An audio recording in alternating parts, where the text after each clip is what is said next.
YouTube. How we doing, family? It's your boy Yo Hoops, and this is another episode of Fading the Public. I go through every NBA game every day. Today's January 8th, 2025, and we have an 8-game NBA slate. I'm going to go through the card, tell you guys what I like, how we're going to make our money today, and without further ado, let's get into today's video. Recapping yesterday's games, we only had one game on our highlighted, so it was our play of the day. We took the Charlotte Hornets plus 4.5 and money line against the Phoenix Suns. I thought it was a good spot, Suns being on a back-to-back with tired legs, and we cash, baby. We got the money line. Hornets took care of them, so we ran it up 1-0 on the premium. Overall, on our highlighted plays, we're 11-4 to start the new year, and as you can see, we're taking plus money dogs, so 11-4. Is unbelievable. I can't believe the run we've been on. We just look to continue it on every game played in the 2025 season. I'm 36, 17, and 1 ATS. So killing it on every game analyzed, guys. Continue to tune in. Thank you so much. And let me get into today's video. First up, we have the Chicago Bulls in Indiana taking on the Indiana Pacers. Pacers are laying 5.5 points, and the total is 240.5. I've liked what I've seen from both of these teams recently. The Pacers were our play of the day against the Nets 2 days ago, and they blew them out, covering the 9.5 point spread. When I look a little closer between these two teams, the Pacers are 4-6-1 this season, ATS as home favorites. The Bulls are 7-7 as road dogs. So the Pacers haven't been able to cover too much in this spot. I would lean to taking the Bulls plus the 5.5 points here. Both of these teams have been part of high-scoring games recently. The Bulls score the 5th most points per game in the league at 117.8. The Pacers score the 10th most points per game at 115.2. And still that leaves us below this total. It's a pretty high total at 240.5. The thing that makes it clear for me is when I look at the defense of these two teams. Indiana has the number 22 defense in the league, and the Bulls have the number 24 defense in the league. And that makes sense why their games are going so high scoring. They both have two of the worst defenses in the league while having two top 10 offenses. For me, I really like the over 240.5 in this game. I'm going to give it out as my first highlighted play of today. Moving forward. Next up, we have the Oklahoma City Thunder in Cleveland taking on the Cleveland Cavaliers. Cavs are laying 3 points, and the total is 229. I'm an OKC type of guy. We've been cashing with them for a while now. They're on a 15-game win streak outside of the NBA Cup final. So OKC been cashing in general. 15 games in a row is crazy. When I look on the Cavs side, I feel like they've been cashing recently as well, and that's because they're on a 10-game win streak themselves.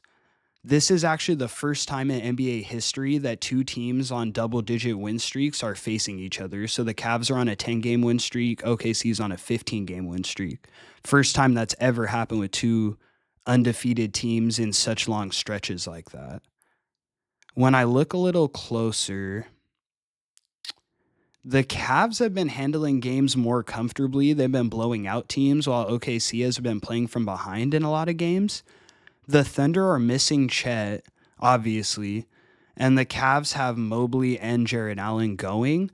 I think they have too much big man presence here, but I gotta rock with the Thunder. I can't go with the Cavs in this spot. I know the Cavs have been playing well, but I gotta take the 3 points in my back pocket with the Thunder, so I'll give out the Thunder plus 3 as my next selection of today.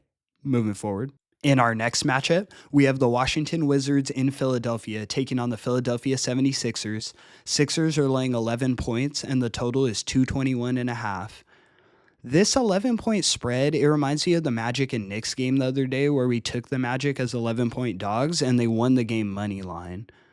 The 11 just seems like a trap to me. And then when I look at the injury report, Joel Embiid, Tyrese Maxey will go, but Paul George and Kyle Lowry aren't going. So you have Joel Embiid, Paul George, and Kyle Lowry on the injury report. You just have Maxey going for the Sixers. The Wizards look like they're majority healthy. Jordan Poole is questionable. I don't love it here, but I'll take the 11 points in my back pocket with the Wizards. And honestly, if you're going to bet this game, I would sprinkle on the money line because I think the Sixers could legitimately lose this game outright. I wouldn't load up on it, and it's not my play of the day, but I'll take the Wizards with the plus 11 moving forward. Next up, we have the Toronto Raptors in New York taking on the New York Knicks. Knicks are laying 11.5 points, and the total is 231.5. In my opinion, this line is exactly where it should be. Toronto have been great as dogs, but that was mostly at home. As road dogs, they're only 8-8. At home, they're 11-5-1 as dogs. So that's where we've been cashing with them. Here, they're in New York, so that's where they've only been 8-8 ATS. The Knicks as home favorites have been 8-7-1. So they've actually been profitable in this spot as home favorites. I normally like the Raptors as dogs, like I've said, but in that last game against the Bucks, where we took the Bucks minus the 7 points, it looked to me like the wheels were starting to fall off with the Raptors. They ended up losing the game by like 20 something points. And I don't believe that 11-5 ratio can continue. So in this spot, the Knicks are a better team than the Bucks too, and the Bucks beat them by 23. So I have to take the Knicks minus the 11.5 points here. Moving forward. Next up, we have the Detroit Pistons in Brooklyn taking on the Brooklyn Nets. Pistons are laying 8 points, and the total is 213.5. This line was at 7.5, and it's moved to 8 in the last 30 minutes. Understandably so for me. We've been able to fade the Nets a lot recently, and especially at home, they have not been performing. We just cashed in their last game. Pacers minus 9.5 was our play there. When I look at the injury report for the Nets, literally everyone's injured. So Cam Thomas, Cam Johnson, Bojan Bogdanovic, D'Angelo Russell, and Ben Simmons are all ruled out. So they're not even questionable in this spot. I don't like the Nets already, so missing their starting five, basically, I can't even think about looking in the Nets direction. I like how the Pistons have played recently, so I'm going to take this as my second highlighted play of today. I really like the Pistons minus the 8 points here. Moving forward. In our next matchup, we have the Portland Trailblazers in New Orleans taking on the New Orleans Pelicans. Pelicans are laying 3 points, and the total is 226.5. Zion's back, guys. That was crazy to see him play yesterday. The Pelicans are on a back-to-back, obviously, and yesterday they didn't even cover against the Wolves with Zion playing, so that's concerning, but it was cool to see him play. Everyone expects the Pelicans to instantly be better now that Zion's back, but I have to look in the other direction there. When I was watching the Pelicans earlier this season, mind you, they've only played 6 games with Zion on the court, but they're only 2-4. So it's not like they were winning games when Zion was playing. This is a pure fade of the Pelicans. I really don't like them, and I think they're overhyped with the return of Zion. So I'm going to give out the Blazers +3 as my next selection of today. Moving forward. In our next game, we have the LA Clippers in Denver taking on the Denver Nuggets. Clippers are laying 2.5 points, and the total is 228.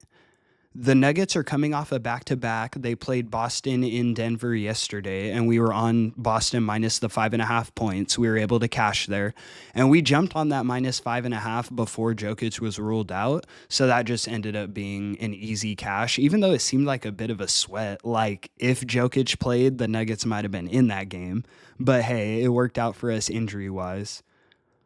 I would say to watch the injury report here because Jokic is just sick, so he might be better at any time. I'm not sure the extent of his illness, so it's not like a physical injury like that. The Nuggets on no rest this season are 7-0, so they actually haven't lost on a back-to-back. That's unbelievable. This is a tough ask considering they just lost to Boston yesterday. They haven't looked like themselves at home, and they're on a back-to-back, but I can't see Denver losing 2 games in Denver like this in this type of fashion. So I'm going to go with Denver. I'm going to take the Nuggets and give them a chance to bounce back. I'll take the +2.5 and sprinkle on the money line. moving forward. In our last and final matchup of the night, we have the San Antonio Spurs in Milwaukee taking on the Milwaukee Bucks. Bucks are laying 5.5 points, and the total is 222. This is a battle of the bigs right here. Wembanyama against Giannis. This is going to be a real good one, and I'm going to be tuned in watching. When I look a little closer, the Bucks are 5-10-1 ATS as home favorites, so they haven't been performing in this spot. They've only covered the spread 5 times, and they haven't 10 times. That's kind of crazy. The Spurs as road underdogs are 6-5 ATS, so you're actually profitable in this spot. We caught Wembanyama taking down Jokic about a week ago. If you guys were here, we had the Spurs money line as like plus 250 dogs against the Nuggets, and we were able to cash. I think Wembanyama is on a revenge tour. I think he's going and taking down GOATs along his path. The first GOAT that he took out was Jokic, and I think the next GOAT that's in his way is Giannis. Head to head, I think Wembanyama's, I don't want to say a better player, but I think he's in that same stratosphere as Giannis, and I think he could be better real soon. This 5.5, it's too suggestive to me. I'm going to take this 5.5 and I'm going to sprinkle on the money line. I think Wembanyama has something to prove. He's going to go out and ball, and we might be surprised at seeing the Spurs win this game on the money line. But I'll take the 5.5 in my back pocket for good measure. And that's going to conclude today's video. It's your boy Yo Hoops, and this is another episode of Fading the Public. Thank you guys so much for tuning in, man. We've been on fire. We've been putting in the work to start the new year. We're 11-4 ATS on all of our highlighted plays, and on every game analyzed this season, every game played in the 2025 year, we're 36-17-1. So guys, I'm going to keep coming on here. I'm going to keep giving you winners. I've already had multiple people reach out to me up hundreds of dollars on my plays. So guys, make sure you tune in because I'm going to be here and I'm going to be doing this all year. Again, it's your boy Yo Hoops. Thank you so much, and I'll see you guys in the next one. Peace.